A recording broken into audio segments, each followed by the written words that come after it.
Olá, eu sou Isabel Muniz, sejam bem-vindos à videoaula gratuita do lançamento do curso Nota 1000 na redação do Enem com a professora mestre Isabel Muniz. Nessa aula você vai aprender um pouco mais sobre a redação do Enem. Fique atento, fique atenta que a gente vai começar a nossa videoaula. Então vamos à videoaula Nota 1000 na redação do Enem com a professora mestre Isabel Muniz.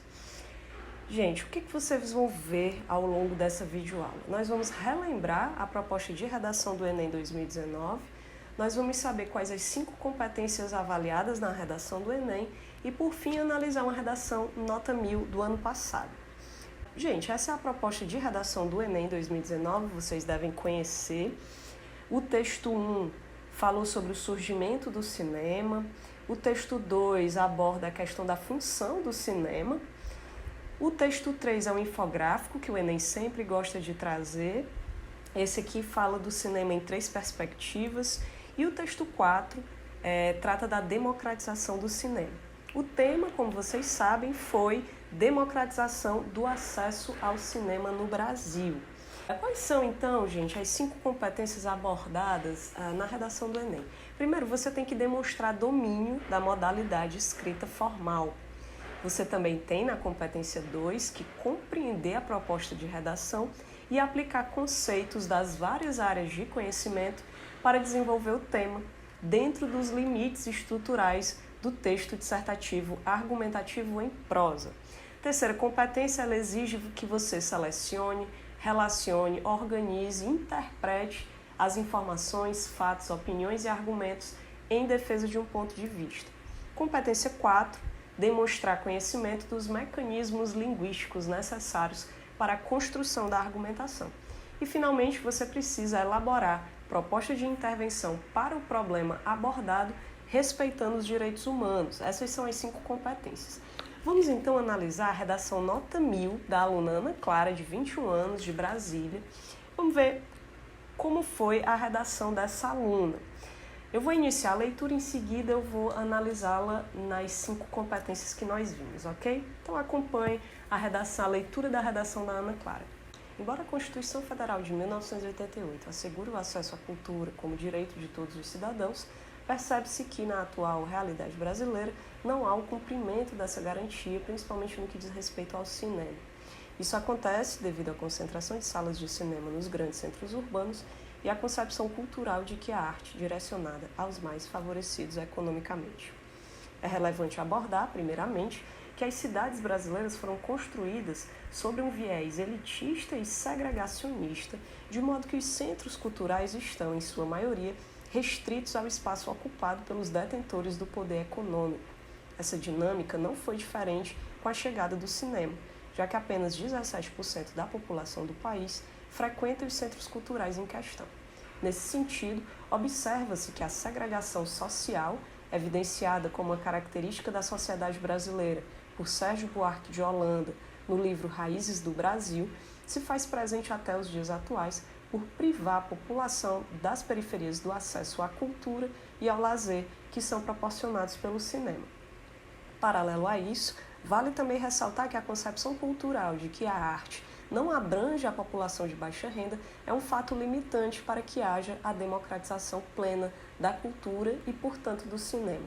Isso é retratado no livro Quarto de Despejo, de Carolina Maria de Jesus, o qual ilustra o triste cotidiano que uma família em condição de miserabilidade vive e, assim, mostra como o acesso a centros culturais é uma perspectiva distante de sua realidade. Não necessariamente pela distância física, mas pela ideia de pertencimento a esses espaços.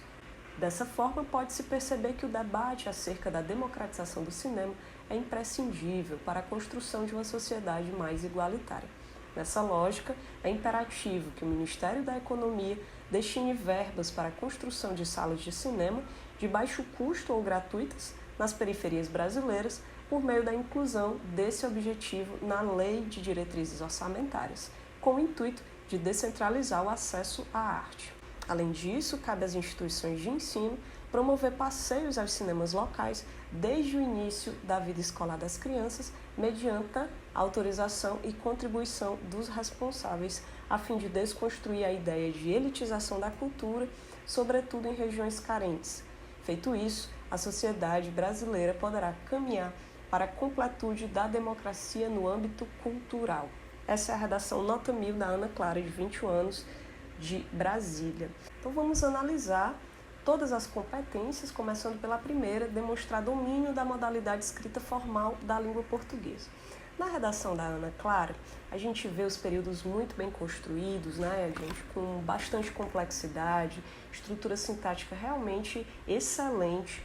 Nós vimos lá no final que há um desvio quando a aluna escreve medianta, provavelmente um erro, né, na hora de fazer o rascunho, muito comum, mas isso não impede, dentro das regras de correção do Enem, que a aluna tire a nota 1000, ela conseguiu atingir o nível máximo na competência 1, mesmo com esse pequeno desvio. Afinal, gente, todas as outras questões de convenção de escrita, acentuação, ortografia, separação silábica, concordância, regência, né, a escolha do registro, né, a ausência de oralidade, de informalidade, tudo isso faz com que esse texto seja realmente excelente e mereça a nota máxima na competência 1. E quanto à competência 2, compreender a proposta de redação e aplicar conceitos das várias áreas de conhecimento para desenvolver o tema, dentro dos limites estruturais do texto dissertativo argumentativo em prosa. Nessa competência, gente, é uma das mais complexas que eu acho, porque você precisa desenvolver duas habilidades: entender a proposta e estar dentro dos limites estruturais do texto dissertativo exigido pelo Enem, né? O texto dissertativo argumentativo. Como a gente pode perceber, essa aluna ela fez a abordagem completa do tema. Ela falou de democratização, ela falou de acesso, ela falou de cinema. Ela também apresenta as três partes exigidas numa estrutura dissertativa argumentativa: a introdução, o desenvolvimento e a conclusão, muito bem feitos, como a gente consegue ver aqui. Além disso, ela traz repertório sociocultural, né, em duas situações, e é um repertório legitimado, é um repertório que realmente é confirmado pelas áreas do conhecimento, é um repertório pertinente e é um repertório que contribui para a argumentação da aluna. Basta a gente ver esse destaque que eu faço aqui da obra do Sérgio Buarque de Holanda, né, Raízes do Brasil, que ela traz aqui para o texto e enriquece a construção da argumentação que ela se propõe a fazer desde o início e consegue cumprir até o final. Quanto à competência 3, selecionar, relacionar, organizar e interpretar informações, fatos, opiniões e argumentos em defesa de um ponto de vista. Como é que ela seleciona, organiza, relaciona e interpreta essas informações? Gente, no primeiro parágrafo, a aluna ela faz um contraponto entre o que menciona a Constituição Federal de 88 e o que de fato acontece na realidade brasileira. No segundo parágrafo, o que ela faz? Ela faz uma abordagem histórica de como as cidades brasileiras foram construídas e de como isso se refletiu na criação e manutenção dos cinemas. Ela continua ainda fazendo uma relação entre as ideias do parágrafo anterior e o contraste social brasileiro, do que de fato acontece, né, no Brasil, e finaliza reforçando a importância do tema e apresentando o elemento obrigatório, que é a proposta de intervenção, né? E ela faz isso de modo claro, de modo objetivo, como a gente pôde ver aí. A competência 3, gente, exige um aspecto chamado autoria. O que é isso em linhas gerais? É o resultado de uma boa organização, de um bom desenvolvimento. Isso tem a ver com a forma como o candidato mobiliza aquilo que ele apresenta no texto. O texto ele precisa se explicar sozinho. Do início até o final, a gente vê que essa construção ela é muito bem feita, que essa costura textual ela é muito bem feita. Isso representa autoria e também ajuda e contribui para que o aluno atinja nota máxima na competência 3. Competência 4. Demonstrar conhecimento dos mecanismos linguísticos necessários para a construção da argumentação.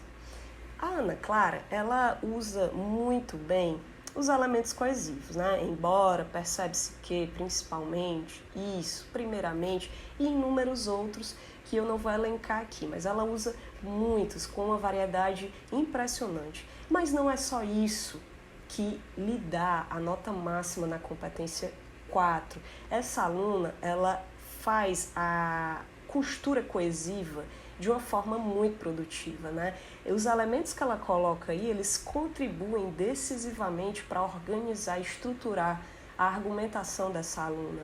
A gente vê que não tem repetição, né? A aluna, ela retoma elementos mencionados antes, né? Ela faz essa costura referencial muito bem feita, né? Relacionando elementos ditos em um parágrafo, no parágrafo anterior.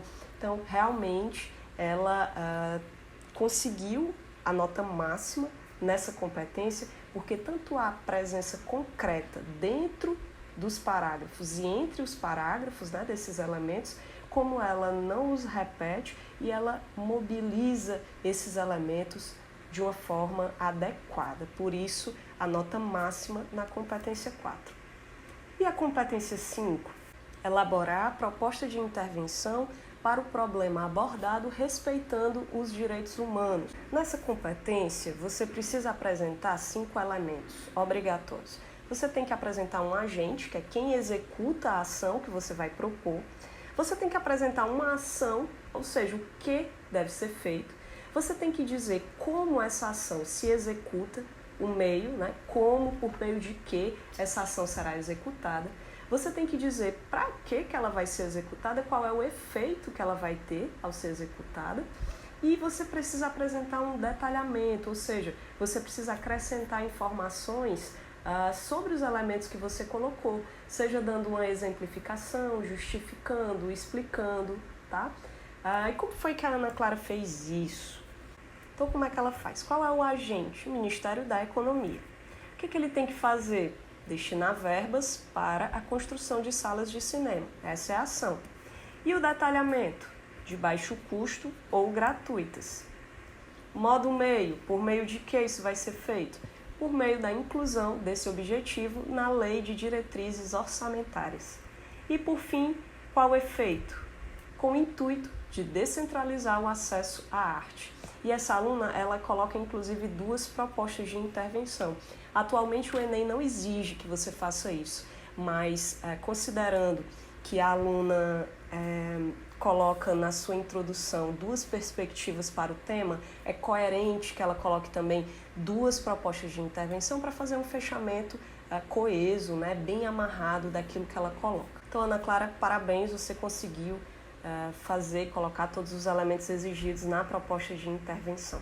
Pessoal, gostou dessa aula? Quer aprender mais? Então fica ligado até o final do vídeo que vai ter uma oferta para vocês. Você quer descobrir o que você precisa fazer, onde você precisa evoluir para chegar à nota 1000 na redação do Enem? Eu estou oferecendo um curso, nota 1000 na redação do Enem. A gente vai ter aulas 100% online, aos sábados pela manhã. Você vai ter a oportunidade de escrever redações e enviá-las para mim, para que eu possa dar um feedback detalhado e enviá-las para você, para que você saiba onde você tem que evoluir. Além disso, eu vou ofertar também uma videoaula gratuita no final do curso sobre um aspecto essencial para você se manter focado até o dia da prova, que é organização e método de estudo. Quer se inscrever nesse curso? Eu deixei o link de pré-inscrição aqui embaixo. Preenche rapidinho, 2 minutinhos você preenche e eu vou te enviar todas as informações sobre o curso. Quer assistir a outras videoaulas gratuitas como essa? Então me segue nas redes sociais, se inscreve no canal aqui no YouTube, ativa o sininho que sempre que tiver novidades você vai receber o alerta. Obrigada por terem assistido essa videoaula até aqui. Até a próxima. Tchau, tchau, gente!